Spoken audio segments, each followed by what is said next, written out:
चलो आज हम लोग क्या करेंगे, क्वेश्चन नंबर, त्रिभुज में कहाँ तक किए थे, 6 नंबर तक ना। हाँ, आज हम लोग करेंगे क्वेश्चन नंबर 7। क्वेश्चन नंबर 7, ठीक है। एक त्रिभुज की एक भुजा के मध्य बिंदु से होकर दूसरी भुजा के समांतर खींची गई रेखा तीसरी भुजा को क्या करती है, समद्विभाजित करती है। चलो हम लोग जो है पहले फिगर बनाते हैं। क्या बनाते हैं, फिगर। चलो देखो, एक त्रिभुज है, क्या है, त्रिभुज एबीसी है। उसके एक त्रिभुज है एबीसी, एक भुजा AB के मध्य बिंदु से एक रेखा खींचे हैं जो कि एक भुजा के क्या है, समांतर है। सिद्ध करके दिखा दो कि वो जो रेखा खींच रहे हैं वो तीसरा भुजा को समद्विभाजित करेगा, मतलब 2 बराबर भाग में बांटेगा। ठीक है ना। तो मान लो ना, पहले इसका मध्य बिंदु D था, ठीक है ना। रेखा का यहाँ पे इसको E पे काटा है, E पे काट दिया और D जो है वो समांतर दिया हुआ है किसका, BC का। D किसका समांतर है, BC का। और मेरे पास ये भी पता है कि D मध्य बिंदु है इसका, मतलब ये दूरी और ये दूरी क्या है, बराबर। मध्य बिंदु का मतलब होता है बराबर। चलो पहले लिखेंगे हम लोग क्या दिया है, क्या दिया है। ABC एक त्रिभुज है, ABC एक त्रिभुज है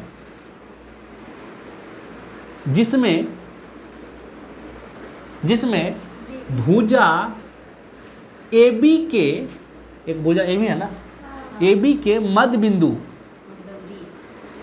बिंदु D से BC के समांतर, BC के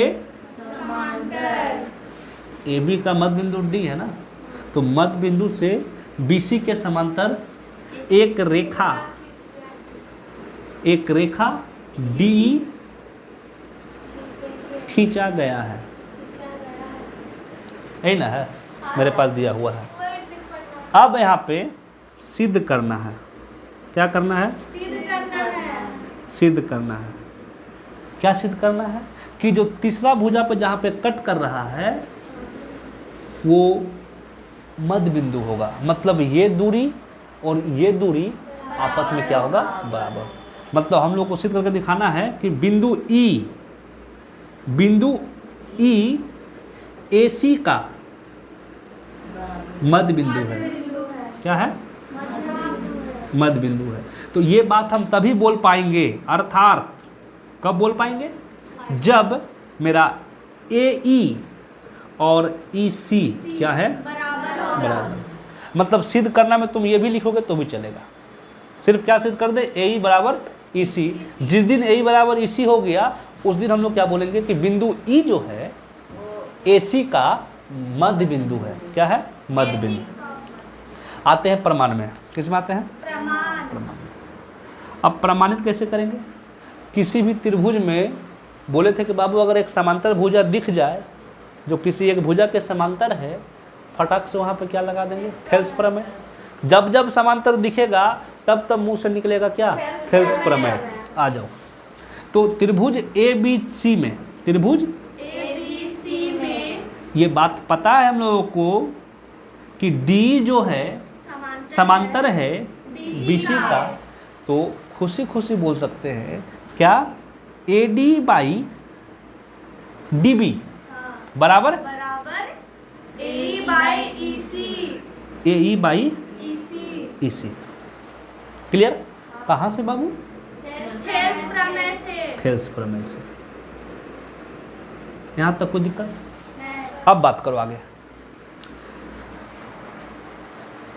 AD बाई DB, एक बात और देखो, D जो था AB का क्या है, मध्य बिंदु है ना, मतलब AD और DB आपस में क्या है, बराबर होगा ना। तो हम लोग क्या कर सकते हैं, AD बाई DB के बदले में AD लिख सकते हैं ना, बदल दो, कोई दिक्कत है क्या। इससे फायदा क्या होगा, इधर मेरा ए ई बाई क्या रहेगा, ई सी। बगल में लिखने का मन होगा लिख देना। क्यों हम ऐसा लिखे हैं, क्योंकि ए डी और डी बी क्या है आपस में, तो डी बी को हम ए डी से क्या कर दिए, रिप्लेस कर दिए, बदल दिए। फायदा क्या होगा, फायदा ये हुआ कि ये कट गया। कितना हो गया 1, कितना हो गया 1, नीचे कुछ नहीं तो ये भी 1 मान लेंगे।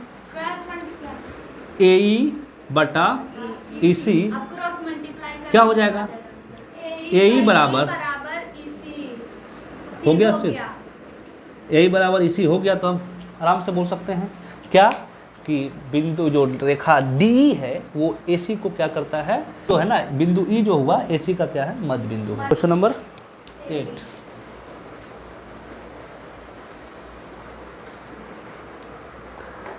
प्रमेय 6.2 का प्रयोग करते हुए सिद्ध कीजिए कि, किसका यूज करना है, प्रमेय 6.2 का। 6.2 क्या बोलता है, जो मेरा थेल्स प्रमेय है उसका उल्टा बोलता है।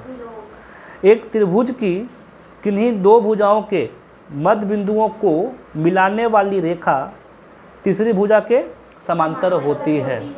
देखो क्या बोला गया, मेरे पास एक त्रिभुज दिया गया है, एक त्रिभुज दिया गया है, ठीक है। त्रिभुज मान लेते क्या है, ए बी सी, ठीक है। इसका मध्य बिंदु ले लो, किसी दो भुजा का मध्य बिंदु, एक ए बी का मध्य बिंदु लेते हैं, एक ए सी का मध्य बिंदु ले लिए, उन दोनों को मिला दिए। अब ये सिद्ध करके दिखा दो कि जो मध्य बिंदु मिला है, मान लें एक बिंदु डी है एक बिंदु ई है, तो सिद्ध करके दिखाना है कि ये जो रेखा बना वो तीसरा भुजा का क्या होगा, समांतर होगा। क्या होगा, समांतर होगा। तो पहले क्या लिखेंगे, दिया है, पहले क्या आता है हम लोग का, क्या दिया हुआ है, ए बी सी एक त्रिभुज है, ए बी सी एक त्रिभुज है जिसमें ए बी तथा ए सी के मध्य बिंदुओं से एक रेखा डी ई खींची गई है या खींचा गया है, ठीक है ना, ये दिया गया।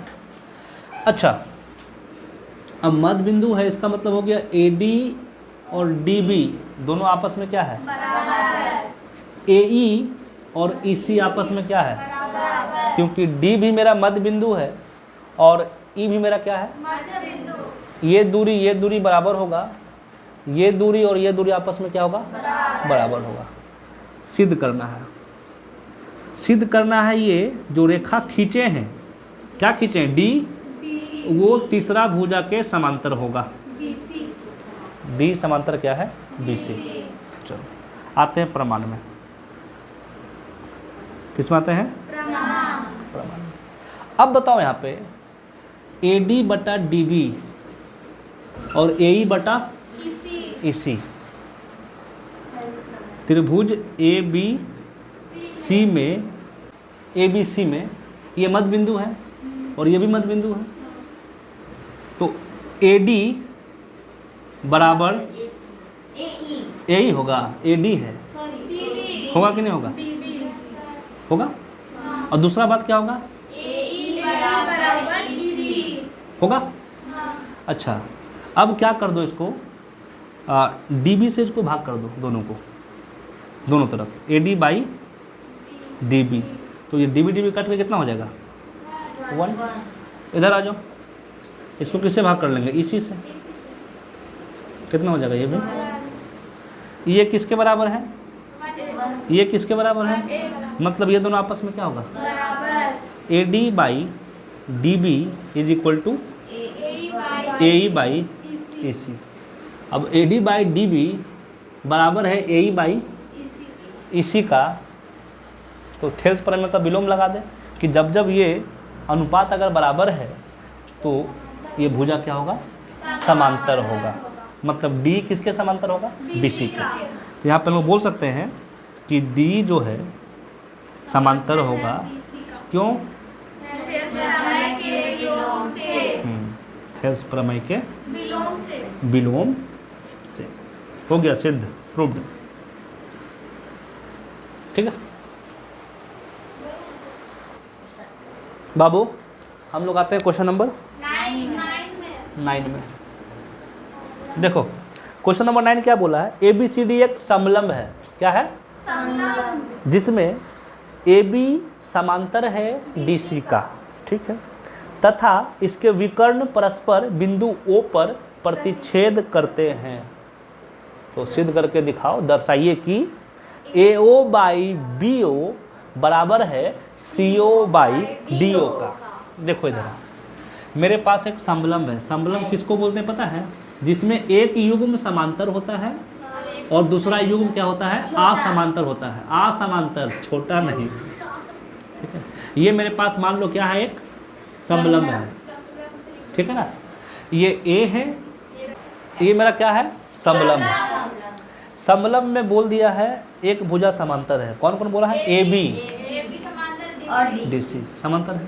और इसका जो विकर्ण होगा, विकर्ण है ना, और एक विकर्ण ये हो गया, O बिंदु पे काट रहा है, ठीक है ना।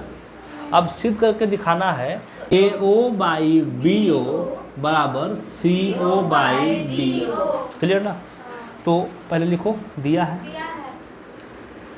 क्या है मेरे पास? दिया है। ABCD एक समलंब है, जिसमें क्या दिया हुआ हम लोग का? AB जो है समांतर DC है। जिसमें AB जो है वो समांतर DC है। कोई दिक्कत ना? नहीं। और इसका विकर्ण जो है वो क्षेत्रफल। कोई दिक्कत? नहीं। चलो आते हैं हम लोग, सिद्ध करना है। सिद्ध करना है, क्या सिद्ध करना है?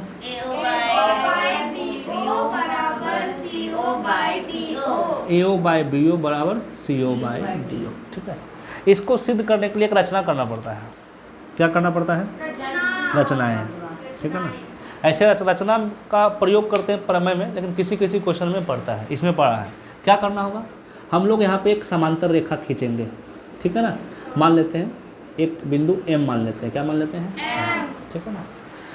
OM जो है एक समांतर खींच दिए, किसी के भी समांतर ले लो, या तो CD के समांतर या तो फिर AB के समांतर। दो ही ना हो सकता है, या तो CD का होगा या तो, लिख लेते हैं OM समांतर AB खींचा गया। रचना में क्या काम किया हम लोग? OM समांतर, ठीक है ना। OM किसके समांतर है? AB के समांतर है, ठीक। आते हैं प्रमाण में। अब देखो, अब इसी को लेकर चलो।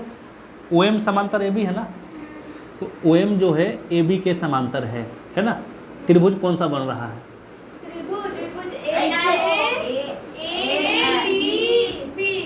वही ना बन रहा। OM समांतर है AB का, त्रिभुज ADB, ठीक है। मतलब त्रिभुज किसमें? ADB में OM समांतर क्या दिया हुआ है? AB। कहाँ से लिए हम लोग बाबू? रचना से। ये आया कहाँ से? दिया हुआ तो है ना हम लोग के पास। हम लोग के पास तो दिया हुआ AB समांतर DC है। OM समांतर है AB का, वो कहाँ से लिया? रचना से लिया। अब OM समांतर AB है, किसी भी त्रिभुज में समांतर दिख जाए, फटाक से क्या आ जाएगा? थेल्स घुस जाएगा। ले लो थेल्स। क्या होगा बताओ? यहाँ पे बोल सकते हैं हम लोग AM by DM, AM by DM, AM by DM, AM by DM। MD लिखो, DM लिखो, कोई फर्क नहीं पड़ने वाला। AM बाई DM बराबर होगा BO बाई DO। कहाँ से बाबू? थेल्स प्रमेय से। ये मेरा हो गया पहला, ठीक है। तथा OM CD के समांतर होगा। क्यों? क्योंकि AB जो है किसके समांतर है? DC का। त्रिभुज कौन सा बनेगा अगर इसके समांतर लेंगे तो? ADC। त्रिभुज ADC में, त्रिभुज ADC में हम लोग क्या बोल सकते हैं कि OM जो है वो समांतर होगा किसका? DC का। क्यों? चूंकि मेरा ए बी जो है वो समांतर किसका है, डी सी का। ए बी डी सी के समांतर है, ओ एम ए बी के समांतर है, तो ओ एम समांतर डी सी होगा कि नहीं होगा। जब ओ एम समांतर है डी सी का, अब बात ले लो फिर से, जब समांतर आएगा त्रिभुज के अंदर में तब तेज आएगा। ओ एम किसके समांतर है, डी सी का। तो यहाँ पे A M by D M क्या आएगा, A M by D M इधर से आ जाएगा ए O by C O, A O by कहाँ है बाबू,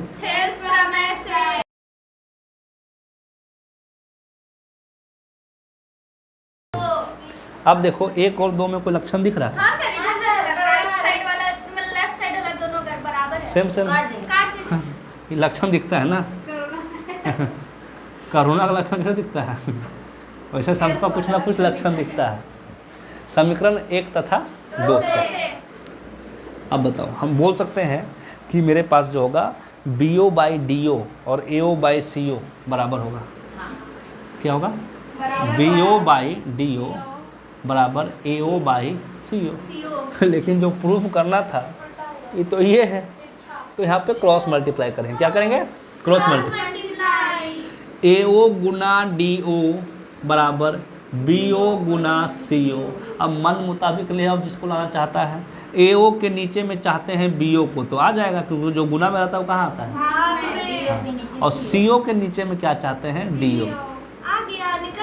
हुआ कोई दिक्कत। Number 10, question number 10। एक चतुर्भुज ए बी सी डी के विकर्ण परस्पर बिंदु O पर इस प्रकार प्रतिच्छेद करते हैं कि ए ओ बाई बी ओ बराबर है सी ओ बाई डी ओ का। अब की बार दे दिया है और सिद्ध करके दिखा दो कि एक समलंब है। पिछला बार समलंब था और सिद्ध करना था ए ओ बाई बी ओ बराबर सी ओ बाई डी ओ। अब की बार ठीक उल्टा, मतलब जो दिया गया था उसको अब सिद्ध कर दो और जो सिद्ध करना था वो मेरा दिया हुआ है। क्या है, ए बी सी डी जिसके विकर्ण ओ बिंदु पर क्या करते हैं, बिंदु ओ पे करता है, ठीक है ना। सिद्ध करके दिखाना है कि ए बी जो है वो सी डी के समांतर है। क्या करना है, समलंब है, समलंब का मतलब वही ना हुआ कि एक युग्म समांतर होना चाहिए। तो हम लोग क्या दिखा देंगे, ए बी किसके समांतर है, सी डी का या डी सी का। पहले लिखो दिया है, क्या लिखेंगे, दिया है। क्या दिया है मेरे पास, ए बी सी डी एक चतुर्भुज है, ए बी सी डी एक चतुर्भुज है। पिछला बार समलंब था, अब की बार क्या है, बस जिसमें क्या दिया हुआ बाबू, ए ओ बाई बी ओ बराबर सी ओ बाई, ये दे दिया आपकी बार। सिद्ध करना है, क्या करना है, ए बी सी डी एक समलंब है, ए बी सी डी एक समलंब है, ठीक है। अर्थात इसका मतलब हमको क्या दिखाना होगा, ए बी जो है वो समांतर है किसका, डीसी का, ठीक है ना। आते हैं, इसमें भी करना पड़ेगा क्या, रचना, क्या करना पड़ेगा, रचना। जो रचना उधर किए थे वैसे में यहाँ पे करते हैं। फिर से एक समांतर रेखा खींचते हैं, ओ एम, क्या है, ओ एम एक समांतर रेखा खींच लिए। किसके समांतर खींचेंगे, ए बी का, सी डी के भी ले सकते हो। क्या किए, ओ एम समांतर ए बी खींचा गया, ठीक है ना, ये रचना किए हैं। आते हैं हम लोग प्रमाण में, किस में आते हैं, प्रमाण। आ जाओ, ओ एम समांतर क्या है, ए बी है। त्रिभुज कौन सा बन रहा है, ए ओ कहाँ से बनेगा, ए डी बी। त्रिभुज ए डी बी में, अच्छा ए डी बी में क्या दिख रहा है, ओ एम जो है वो समांतर है किसका, ओ एम किसके समांतर है, ए बी का। कहाँ से आया है, यहाँ पे जब ओ एम समांतर है किसका, ए बी का, तब तो सिंपल है, फेल्स प्रमेय। जहाँ समांतर दिख जाए फेल्स लगाएंगे। A M by D M, A M बराबर क्या बोलेंगे यहाँ से, BO by DO। BO by कहाँ से, थेल्स प्रमेय से। ये मेरा पहला समीकरण हो गया, ठीक है ना। अच्छा एक बात बताओ हमको, क्या OMCD के समांतर होगा? नहीं। क्यों? अब की बार AB और DC समांतर नहीं है। तब दूसरा बात कहाँ से लेंगे अब की बार, जो मेरे पास दिया है, जो मेरे पास दिया है, तथा अब की बार मेरे पास ये तो दिया हुआ है AO बाई BO बराबर CO बाई DO। लेकिन कोई दिख रहा है सेम सेम, कहाँ दिख रहा, BO के नीचे में DO है, बदल दो इसको थोड़ा सा ना, ले आओ। AO इंटू DO बराबर BO इंटू CO। तो AO के नीचे ले आएंगे CO को और BO को नीचे ले आएंगे DO को, ये तो कर ही सकते हैं ना। अब देखो तो एक और दो में BO by DO, BO by DO same same हो गया ना, तो ये भी आपस में क्या होगा, बराबर होगा।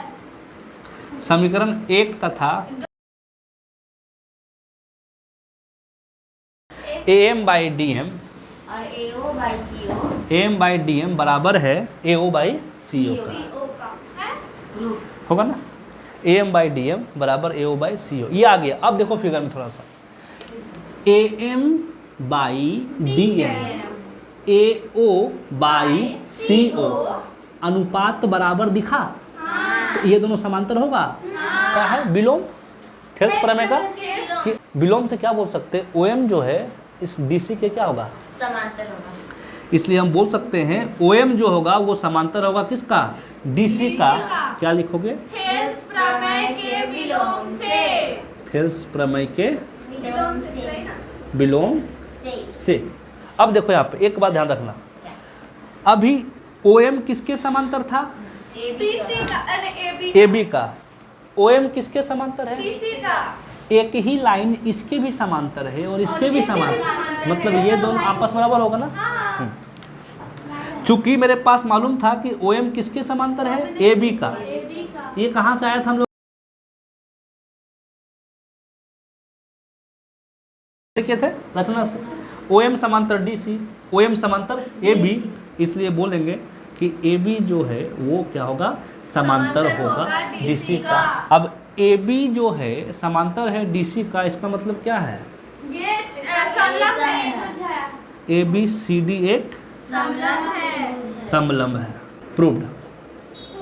कोई दिक्कत यहाँ तक, नहीं क्लियर। बाकी नेक्स्ट क्लास।